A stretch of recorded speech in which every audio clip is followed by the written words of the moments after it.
Olá, aqui é o Jefferson Dias, seja bem-vindo a mais um episódio aqui do podcast da Indie Power. E nesse episódio eu vou falar sobre por que ser um desenvolvedor indie, seja com o objetivo de ser desenvolvedor indie durante todo o seu percurso como desenvolvedor de games ou no início, em algum momento, mas enfim. Desenvolvedor indie, para a gente nos localizar aqui nas ideias, é aquele desenvolvedor de jogos que trabalha de forma independente. Pode ser um pequeno estúdio ou pode ser uma pessoa ou um pequeno grupo de pessoas que trabalham de forma independente. Mas o que vem a ser trabalhar de forma independente? O que de fato caracteriza um estúdio independente, indie, né?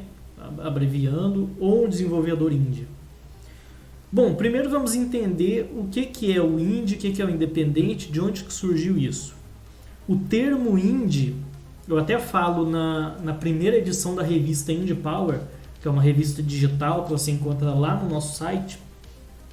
O termo indie, ele é a abreviação de independente, e esse termo foi muito utilizado para descrever as bandas ou artistas. Geralmente, no início era mais usado para artistas do ramo da música, para definir artistas ou bandas que não tinham gravadora.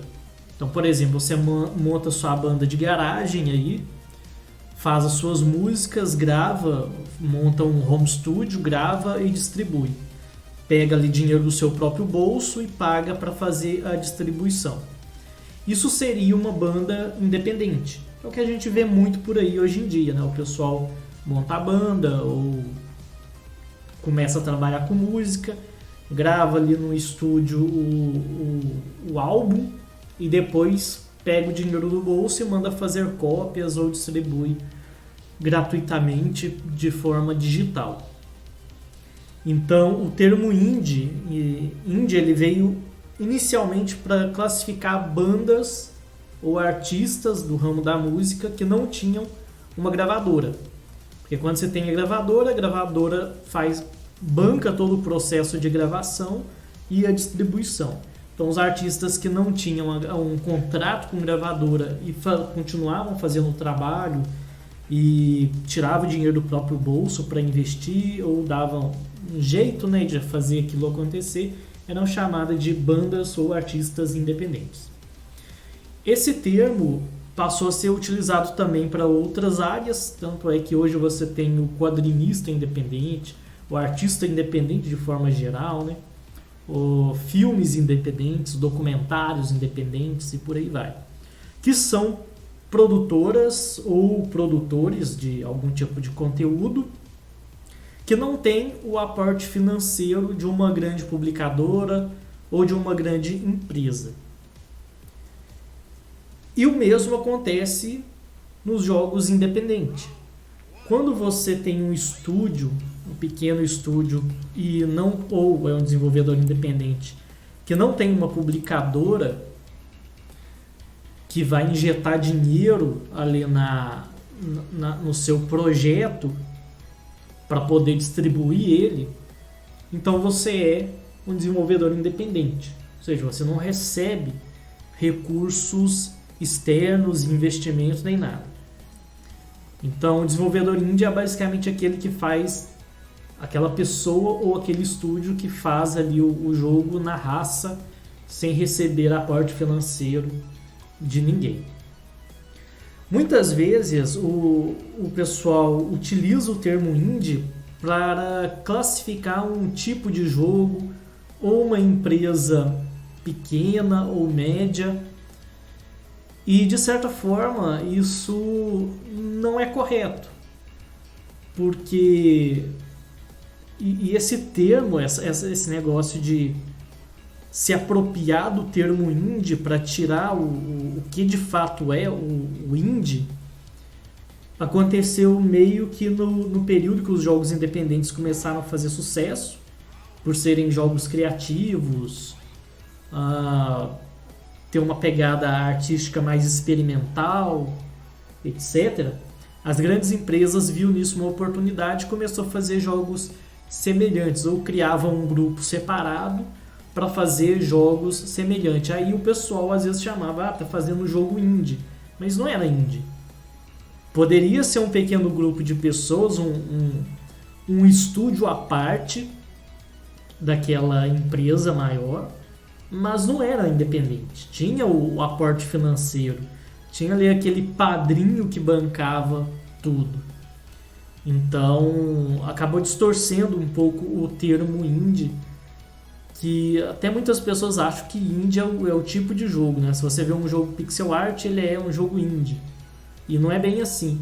Um jogo ele pode ter um aspecto realista, estilo AAA, que não define se ele é ou não é indie. O que define o que é um jogo indie é o processo de produção, é a ausência desse aporte financeiro. A partir do momento que você tem investidores ou uma grande quantidade de recurso externo para poder investir, então já não é mais independente.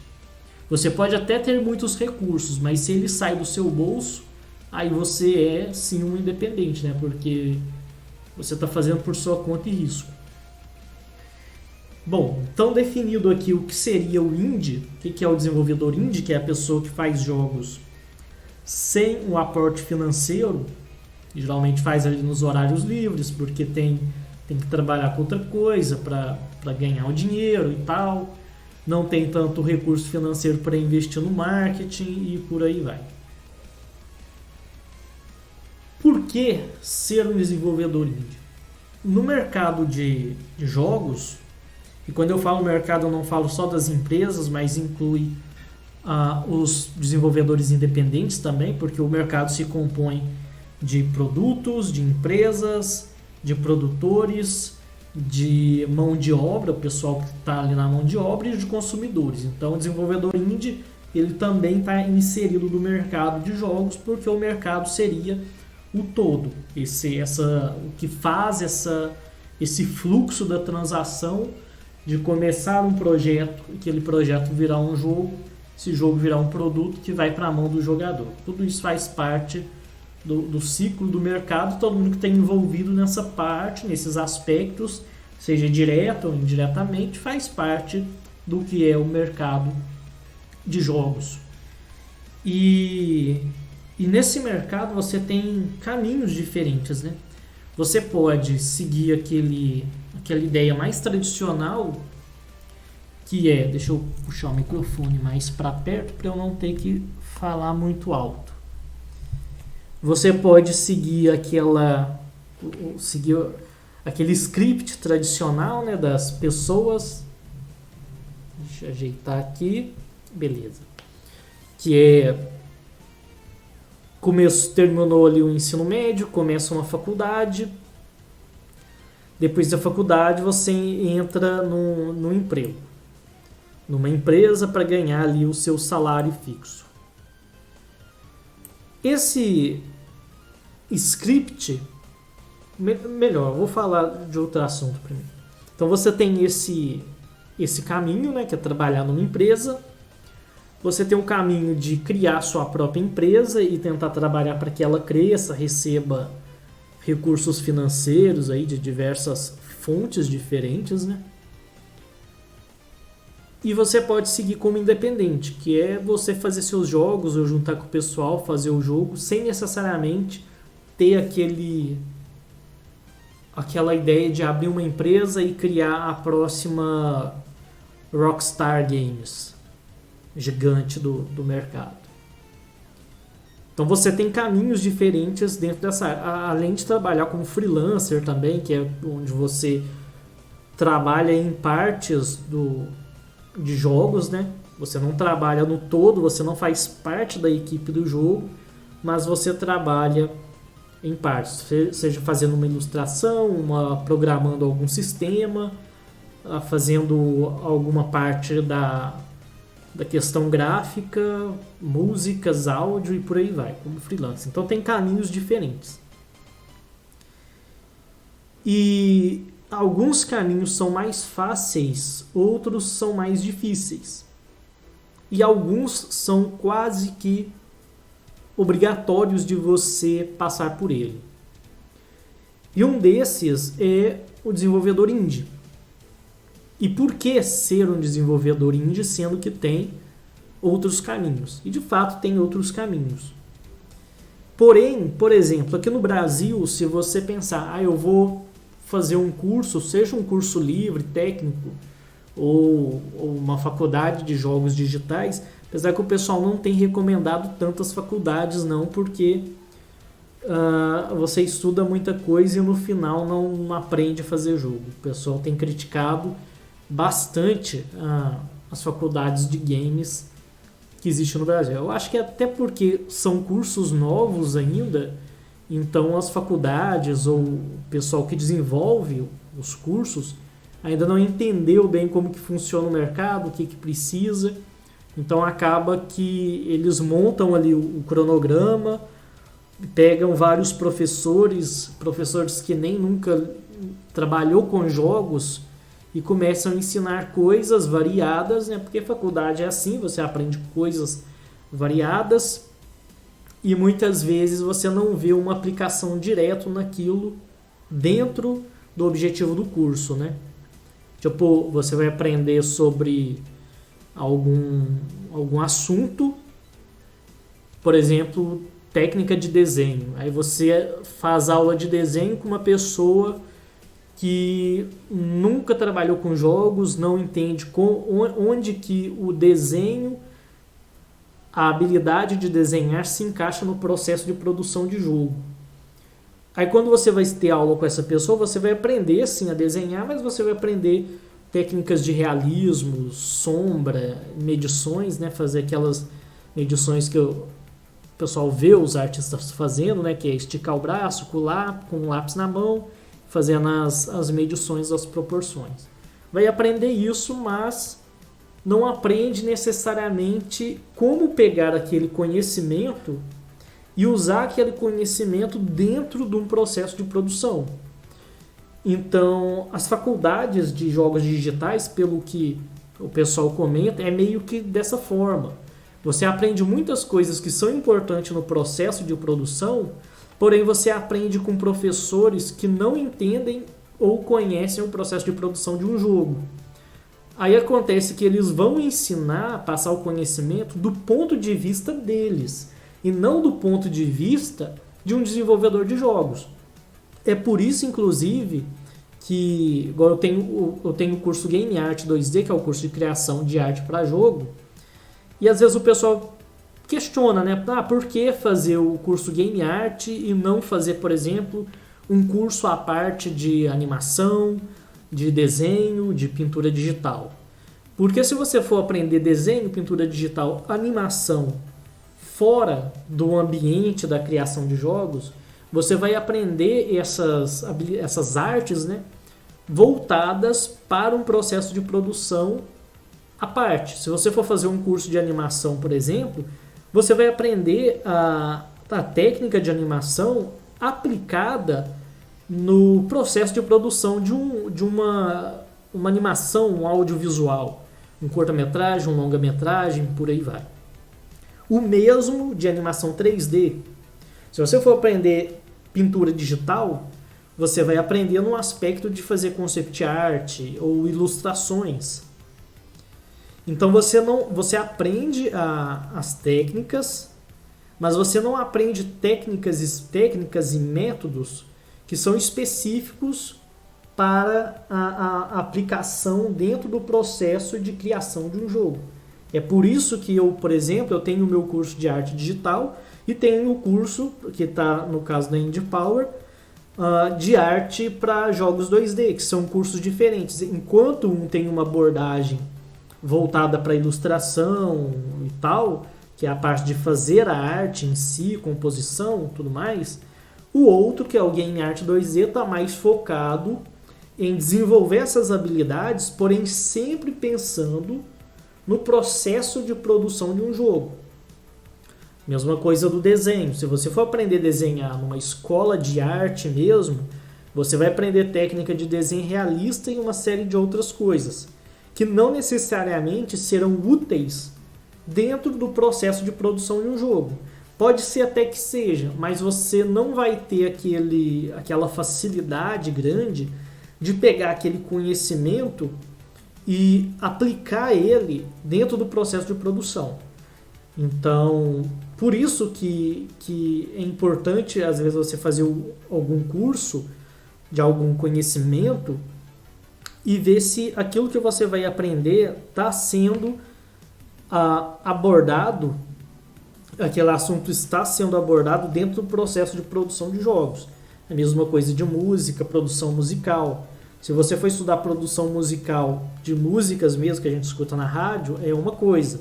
Se você for aprender produção musical voltada para jogos, é diferente, é outra área diferente. As técnicas, os princípios são os mesmos, mas a forma com que você trabalha é todo diferente. Então, acaba tendo esse problema de você pegar o conhecimento e aplicar no processo de produção. E é o problema que acontece nas faculdades. Acabou que entrou um outro tema, nada a ver aqui para o nosso tema principal, mas eu acredito que o podcast ele meio que serve para isso, né? Você começa a falar uma coisa, vai para outro assunto, volta. O assunto inicial é meio que o gatilho para começar um devaneio aqui, né? Porque eu não vou chamar nem de conversa porque é só eu mesmo, então é um devaneio. Um monólogo. Devaneio. Então, enfim, você tem caminhos diferentes, né? Eu acho que eu esqueci até do que eu estava falando. Estava falando de caminhos diferentes no desenvolvimento de games e de empresas, né? Eu falei alguma coisa de curso, a pessoa termina um curso e vai buscar trabalhar. Então, beleza. A pessoa termina o curso dela, seja faculdade ou um curso livre, e vai buscar trabalhar naquele mercado. Só que no Brasil, o mercado de produção de jogos ele ainda está num estágio embrionário, está crescendo ainda. A gente vê muita questão, e aí a importância de você avaliar os dados com cuidado, as informações, ver alguns detalhes que talvez possa mudar totalmente a sua interpretação da situação, que a gente ouve falar muito de o mercado de jogos está crescendo, o mercado de jogos no Brasil é muito forte. E de fato, no Brasil, o Brasil é um grande consumidor de jogos. E o mercado de jogos no Brasil é forte. Porém, qual mercado de jogos é esse? Em qual aspecto que se trata? É o aspecto de produção de jogos ou é o aspecto de compra de jogos? E aí que está o negócio. Quando fala muito sobre essa questão, o mercado de jogos está crescendo e tal, você tem esses dois aspectos, de ser o mercado consumidor de jogos, que aí vai envolver compra de consoles, compra de games em geral, e não necessariamente de produzir jogos. Porque por mais que o mercado de comércio de jogos e produtos relacionados a jogos seja grande, a parte de produção de jogos ainda é muito pequena. Tanto é que se você não mora na capital, por exemplo, você provavelmente aí na sua cidade não tem uma empresa de criação de jogos. Aqui onde eu moro, por exemplo, e nas cidades, nas proximidades, eu não sei de nenhuma empresa que crie jogos sérios e que tenha alguma relevância. Então, se eu quiser, por exemplo, trabalhar numa empresa de criação de jogos, eu vou ter que sair da minha cidade e ir para uma capital. No caso, aqui perto eu moro em Divinópolis, Minas Gerais, e aqui é perto de Belo Horizonte, né, que é a capital mineira. E em Belo Horizonte eu acredito que tenha algumas empresas desse segmento, porque lá tem várias empresas de tecnologia e acredito que deve ter alguma de jogos. Então eu teria que ir para outra cidade para poder trabalhar dentro de uma empresa. Então, existe essa dificuldade inicial de se você quer trabalhar numa empresa, para começar, quase não tem empresas. E se for pegar as empresas que tem mesmo na capital, a maioria delas são empresas muito enxutas. São empresas ali com poucos funcionários e que, obviamente, por ter poucos funcionários, não vai abrir vagas. Algumas são, todo mundo que trabalha são sócios, então dificilmente não tem como alguém ser demitido para ser contratado. As que contratam funcionários de fora, geralmente já tem seus funcionários, só se a pessoa sair, né? Mas se o cara já está trabalhando numa empresa de desenvolvimento de games, que já é difícil achar um emprego assim, provavelmente ele não vai querer sair. E vai fazer de tudo para se manter. Então, mesmo as poucas empresas que existem, dessas poucas ainda é uma pequena parcela que de fato vai contratar alguém da área de desenvolvimento de games. Principalmente se você trabalha numa área muito específica. Tipo, só programação, só arte, só modelagem e não trabalha com texturização. Porque quando você se lida com empresas grandes, é comum um certo profissional ficar só fazendo textura, pintura de textura. Ele vai ficar o dia inteiro só pintando textura de objetos 3D. Enquanto que outro vai ser contratado só para fazer modelagem e nada mais do que isso. Então, nesses casos, você ter até o conhecimento muito aprofundado num assunto específico faz sentido, porque você vai trabalhar só com aquilo. Na situação do Brasil, ainda não é realidade, porque não se contrata tanto, e quando contrata, provavelmente é necessário que você tenha uma abrangência maior de conhecimento, né? Porque às vezes você é o artista, você tem que saber fazer arte 2D, fazer arte 3D, modelagem, texturização, fazer todas as configurações de materiais. Vai precisar saber fazer ilustração também. Provavelmente ter algum conhecimento de design gráfico para fazer alguma arte promocional no jogo ou para o jogo. E às vezes até um pouco de conhecimento em game design. A gente vê muito isso nas empresas de jogos no Brasil, é que tem o pessoal, tipo, tem o programador, tem o artista e por aí vai, mas todo mundo acaba interferindo no processo do outro. Então, às vezes, o cara que é programador, ele tem uma noção estética um pouco mais apurada e ele conversa com o cara da arte para os dois poder trabalhar ali meio que junto. Ele não vai fazer a arte, mas vai falar o que tem que mudar, melhorar e tal. A mesma coisa, às vezes ele vai interferir no level design. E o artista a mesma coisa. Ele vai interferir às vezes na programação, fala, não, tem que otimizar isso por causa disso, isso e aquilo. Vai interferir no game design, no level design. Então, existem papéis muito bem definidos, porém o pessoal tem essa liberdade de dar palpite na área do outro, diferente de uma grande empresa, que se você trabalha com modelagem só, você não vai dar palpite no game design, no level design, como está ficando a jogabilidade. Quando a empresa é pequena, é mais fácil isso acontecer, né? E geralmente acontece. Então é mais difícil você entrar para a empresa por causa desses motivos que eu citei, né? E outra questão também de entrar em empresa é que o que se avalia muito é portfólio. Então, se você nunca criou jogos, se você nunca fez nada, provavelmente você não tem nenhum portfólio para mostrar.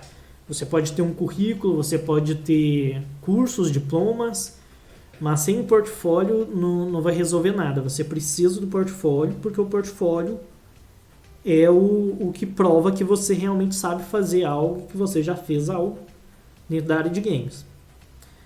E aí que entra, é igual aquela questão que o pessoal faz até muito meme na internet, de tipo, contrata a pessoa, mas ela precisa ter experiência. Mas como que a pessoa vai ter experiência se ninguém contrata ela? É a mesma coisa. Se você não começar como desenvolvedor indie, você não vai ter jogo para mostrar e assim entrar para uma empresa e aumentar seu portfólio. Então, o caminho, a jornada do desenvolvedor de jogos, ele começa como desenvolvedor independente. Porque se você vai entrar numa empresa, você precisa de portfólio. Para você ter portfólio, você já precisa ter criado um jogo. E se você criou um jogo, você criou de forma independente. Então você começou como um desenvolvedor independente. Então, quem quer trabalhar em empresa tem que começar como independente, fazer no mínimo um projeto que seja bacana. E não pode ser só um projeto experimental, porque projeto experimental a gente faz toda semana, toda hora. Esses projetos você faz, experimenta, aprende o que tem que aprender, estuda, vê o que você pode absorver dele e depois descarta. Ele não entra para o portfólio. Projeto de portfólio é aquele projeto que você faz com cuidado, para ser original, de preferência que seja autoral, que você tenha os direitos sobre a parte visual, sobre o áudio dele e que seja publicado. Aí sim vale como portfólio. Agora aquele projeto que você fez numa Game Jam e pegou gráficos dos outros, músicas dos outros e nem publicou o jogo, só tem uma fase, isso não serve para portfólio, isso é um estudo. Portfólio mesmo tem que ser aquilo que você fez para ser original e publicou. Porque tudo vai ser avaliado, né? Vai ser avaliado sua noção estética, vai ser avaliado seu conhecimento de programação, seu conhecimento em level design, game design. Então ele não pode ser uma cópia de um outro jogo, não pode... Até que o gráfico ele pode ser feito por outra pessoa, mas até mesmo você, por exemplo, você está programando o jogo apenas e alguém vai fazer o gráfico. Você precisa dar os toques na pessoa para que ela faça algo interessante. E o jogo também ele precisa, né, ser interessante, né? Porque você supõe que você vai ser programador, você quer uma vaga de programador e você manda o seu portfólio. Você manda um jogo que o jogo é muito bem programado, muito bem otimizado e tal. Só que o jogo não tem um game design ok, não tem um level design bacana, os gráficos são de doer o olho, a música ruim que ninguém consegue escutar. A impressão que vai passar é que o jogo que você fez é muito ruim. E de fato ele vai ser muito ruim. Ele pode ter uma programação interessante, muito bem feita, ele pode ter um enredo maravilhoso, mas o que vai ser avaliado é o todo. Aí você pode pensar, mas eu quero só programar, eu não quero mexer com arte, com música e tal. Mas você vai ser avaliado, de certa forma, pelo todo. O cara não vai jogar o seu jogo inteiro e verificar, fazer uma análise de programação. Ele vai ver o jogo como um todo e pronto, independente do que seja, que você até tenha programado ali dentro. Se um cara pega um cara que trabalhou no jogo GTA, por exemplo, se ele programou uma coisa mínima no jogo, trabalhou lá 3 dias no jogo, o nome lá nos créditos dele aparece só rapidinho e passa. Se ele chegar e falar, não, eu trabalhei em GTA, é provável que, assim, dependendo do contexto dos outros trabalhos dele, que muitas portas se abram. E mesmo que não abrir as portas, acaba impressionando. Você coloca lá no seu currículo, no seu portfólio lá GTA, a pessoa trabalhando no GTA ou num jogo grande assim, que é muito bem feito, aquilo chama a atenção, aquilo destaca.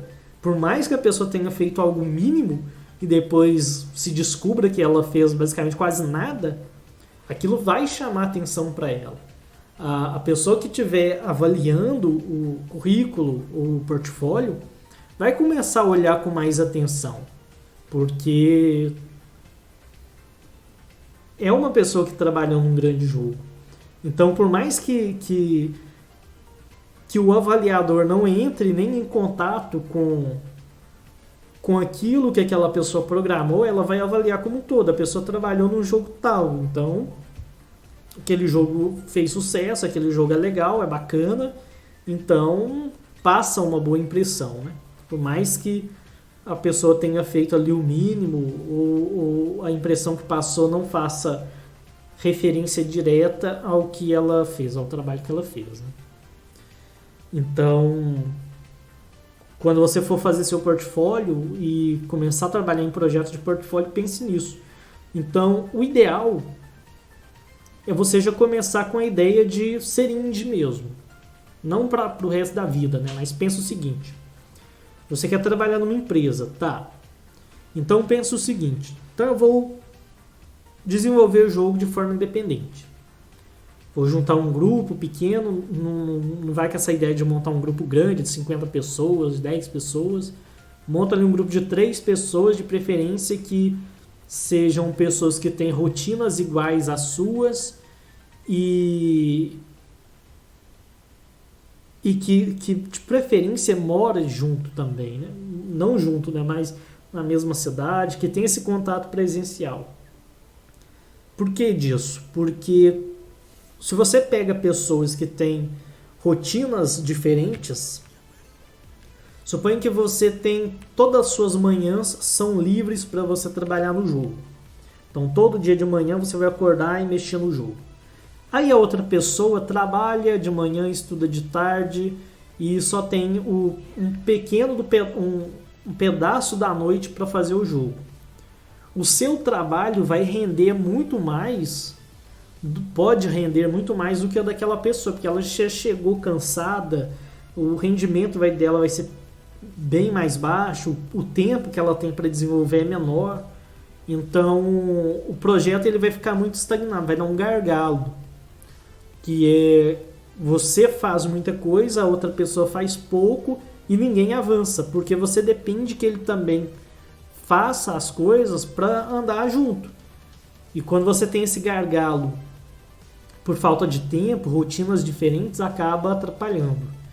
Então, e é interessante também que seja pessoa da sua faixa etária, porque senão a pessoa começa a colocar outros compromissos na semana dela, nos dias dela, e quando vai ela larga o projeto. Então tem que ser pessoas que vai manter aquele padrão de trabalho ao longo do processo de produção.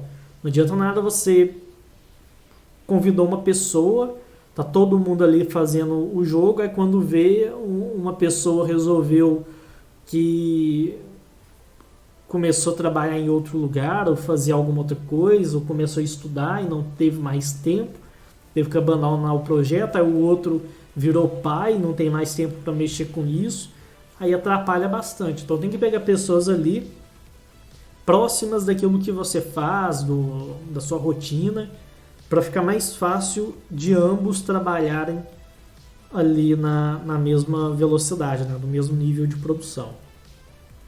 Então comece dessa forma e faça ali 2 jogos de forma independente, e depois que você tiver feito jogos que sejam bons, provavelmente os primeiros não serão bons, mas você fez algum jogo ali que ficou bacana. Quando você fizer um jogo que seja bom, aí eu acho que, acredito eu, que aumente a sua chance de começar de entrar para uma empresa. Então faça jogos de forma independente, publique, faça algum jogo que seja bom, e aí você utiliza esse jogo como portfólio para você entrar numa empresa. Mas o desenvolvedor indie ele não precisa ser só um período, né? Você não precisa ser um desenvolvedor indie somente um período da sua vida. Você pode optar por ser independente o resto da vida. Eu, por exemplo, eu não tenho interesse nenhum nem de entrar para uma empresa de criação de jogos e muito menos de abrir uma empresa de criação de jogos. É obviamente que futuramente, apesar que eu já tenho o CNPJ, né, mas talvez futuramente, dependendo de como for, eu precise criar um segundo CNPJ, né, formalizar a coisa, para poder continuar a criar jogos. Mas aquela ideia de abrir empresa, contratar funcionários e colocar a empresa, abrir o capital da empresa para a bolsa de valores e por aí vai, eu não tenho essa pretensão. Na verdade, a minha ideia é criar jogos de forma independente. Eu nem quero criar um estúdio, na verdade. Porque muitas pessoas, mesmo como independente, trabalhando sozinho, eles criam um nome fictício de um estúdio e passam a utilizar ele, né? No meu caso, nem isso eu quero fazer. Eu quero publicar os meus jogos com o meu nome mesmo, Jefferson Dias. Porque não é um estúdio de jogos que está criando, não é uma empresa que está criando o jogo, é eu mesmo. E tipo, quando se escreve um livro, se você escrever um livro que vai sair lá de autor é o seu nome. É lógico, se for um livro feito por várias pessoas, talvez vai vir o nome lá de estúdio alguma coisa, aí depois vem o nome das pessoas, coletivo de alguma coisa. Mas como é sozinho mesmo, você geralmente publica o seu livro pelo seu nome. Você não tem que ter uma empresa, um estúdio para publicar um livro.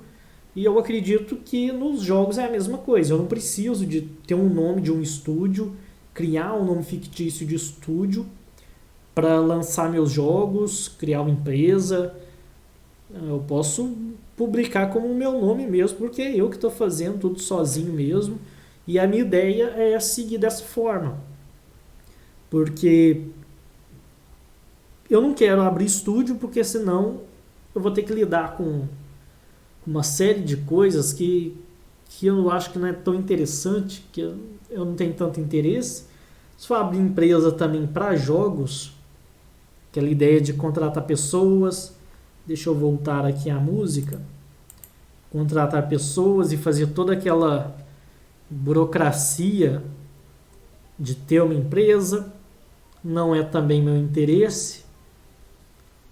E trabalhar em outras empresas também não é o meu interesse, porque a minha ideia de criar jogos não é só criar jogos. É criar os jogos que eu quero criar. Então, se eu quiser criar um jogo de plataforma, ou se um dia eu quiser criar um jogo em 3D, eu vou fazer esses jogos. Eu não dependo da empresa chegar para mim e dizer o que eu tenho que fazer, qual é o tipo de jogo que eu tenho que fazer, como que tem que ser o gráfico, ou ter que ficar mudando as coisas à necessidade daquela empresa que eu estou trabalhando. A minha ideia é fazer os jogos que me deu vontade de fazer e pronto. O meu objetivo, inclusive, é nem ter que me preocupar com a questão de fazer um jogo para o mercado. É algo que é importante, porque quando você faz um jogo você está investindo tempo, então de certa forma ele precisa vender. Então você precisa pensar um pouco no mercado. Mas eu acho uma certa dificuldade para mim fazer um jogo ou qualquer outra coisa pensando só no mercado. Eu tenho que fazer algo que eu esteja com vontade de fazer. Igual o jogo que eu estou fazendo, que é o Área 32, que era o antigo Indie Power Force, que eu mudei para a Área 32 o nome. Eu não fiz pesquisa de mercado para saber o que o pessoal está querendo jogar, porque se eu fosse olhar isso, provavelmente eu ia estar fazendo entre aspas, um GTA brasileiro, um League of Legends, tem aquele Crash Royale também, ou alguma coisa do tipo, eu não lembro o nome do jogo. Eu estaria fazendo algo nessa direção, porque é o que está em alta hoje em dia. Mas não é o que eu tenho vontade de fazer. Eu não tenho vontade de fazer um MOBA ou um jogo de primeira pessoa e por aí vai, de tiro. Não tenho vontade de fazer isso. A minha vontade no momento é fazer o jogo que eu estou fazendo, que é um jogo de plataforma que seja todo em 2D, com gráficos que sejam inspirados nos jogos antigos, embora não seja em pixel art, e que seja um jogo simples, de atirar, correr e atirar e pronto, não tem nada muito complexo. Passa as fases ali em 1 hora e meia de jogo, acabou. Numa sessão você zera o jogo e pronto. Essa é a vontade que eu tenho de fazer e é isso que eu estou fazendo. Eu não tenho necessidade. A minha ideia não é ter que fazer só aquilo que o mercado quer. E quando você trabalha numa empresa, e quando você tem uma empresa de jogos, que você tem que ter aquela ambição de crescer a empresa, você tem que pensar nisso. Então, muitas vezes, e pode acontecer o seguinte, você abrir um estúdio, uma empresa de criação de jogos, porque você quer fazer os jogos que você tem vontade de jogar. Aí você começa a fazer, a empresa começa a crescer, aí você começa a contratar pessoas de marketing, outro pessoal. Com o tempo, o seu trabalho deixa de ser criar jogo. Ao invés de você criar jogos, que é algo que você gostaria de fazer, você está preocupado com planilha, com pagamento de funcionário, com tendências do mercado dos jogos. Então aquela ideia, aquela atividade prazerosa que você tinha de criar o jogo que você tem vontade de jogar, porque você gosta de criar, ela vai embora. Aí quando passa uns anos, você tem empresa, está crescendo e tal, só que você está fazendo outras coisas que não era necessariamente aquilo que você estava fazendo, né? Que é botar a mão na massa. Aí está fazendo o jogo que você não necessariamente gostaria de fazer, mas é o que o mercado pede, e você tem que fazer o que o mercado pede porque você tem contas a pagar. E você não está fazendo jogos porque você tem que se preocupar com outras coisas e colocar outras pessoas para fazer jogos. Então você não vai estar nem fazendo o jogo que você quer e nem fazendo jogos. Então esse é o problema quando você pensa em abrir uma empresa, crescer essa empresa. É que provavelmente você não vai estar criando jogos depois de um período. A não ser que você mantenha a sua empresa ali enxuta, pequena, para você mesmo fazer as coisas do jeito que você quer, sem essa preocupação de quando você tem uma empresa em crescimento, do que pretende crescer. Bom, então esses são alguns motivos, né, pelo qual o meu objetivo é permanecer como desenvolvedor indie, sem um estúdio, sem uma empresa, sem trabalhar por outra empresa e fazendo as coisas de forma independente. É lógico, se tiver, por exemplo, uma publicadora querendo lançar o jogo para uma plataforma e tal, qualquer coisa do tipo, sempre existe essa abertura, né, para essa possibilidade. Mas agora, essa ideia de crescer, alugar um espaço comercial, montar um estúdio gigante, contratar pessoas, isso é algo que está fora. Então você pode entrar nesse meio de desenvolvimento de games indie como uma parte do seu caminho para você criar jogos, adquirir experiência e ter portfólio, para depois entrar numa empresa. Você pode fazer isso para depois abrir uma empresa de jogos, ou então você pode começar como indie e ficar como indie o resto da vida, né? Bom, então é isso. Espero que você tenha gostado desse episódio. Se você gostou, deixe o seu like, caso você estiver pelo YouTube. Deixe sua avaliação aí no aplicativo que você está escutando o podcast, caso você esteja escutando por outras plataformas.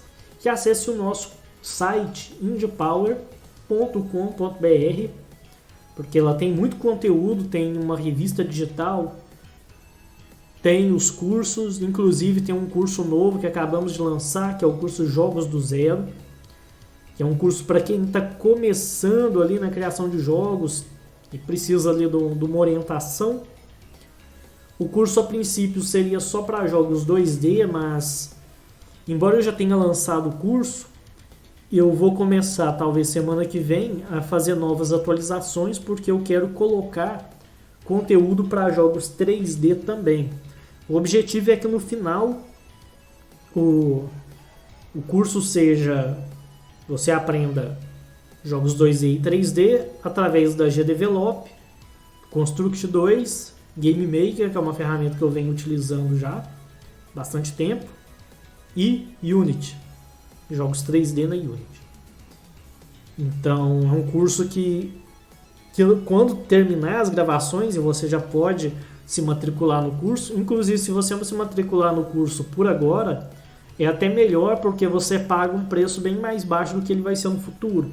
Porque quando tiver todos os vídeos gravados que eu citei, que é a parte de 3D e tal, provavelmente o curso vai ficar mais caro.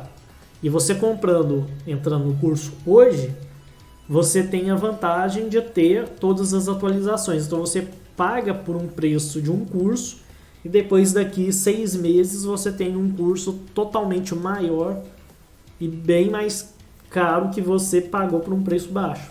Então é comprar agora para depois não ter que pagar caro no futuro. Então é isso aí, espero que você tenha gostado. Se você estiver no YouTube, se inscreva no nosso canal também. É isso aqui, isso aqui, ficando doido já. É isso aí, eu sou Jefferson Dias e nos vemos no próximo episódio. Até mais!